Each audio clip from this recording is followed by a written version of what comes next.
हे बाबा धवळेश्वर महाप्रभु कलानंदिर धड़ा होजिबा महाप्रभु धवळेश्वराय नमो नमः। दीपं यदि परम ब्रह्म दीपं यदि जनार्दनः दीपहरत मे पापो पूजा दीप नमस्तुते। बाबा धवळेश्वर महाप्रभु संसार सुखी रखंतो।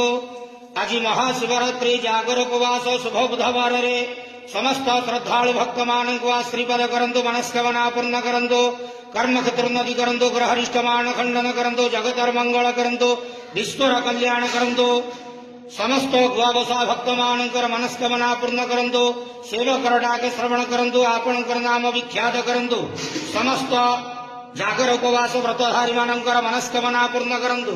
हे बाबा धवळेश्वराय नमो नमः। संसार सुखी रखंदरंदे व्यवहार हरि बोलो। आज महाशिवरात्रि जागर उपवास रे समस्त भक्त मानक श्रीपद करंदरंदे व्यवहार हरि बोलो। बाबा धवळेश्वराय नमो नमः।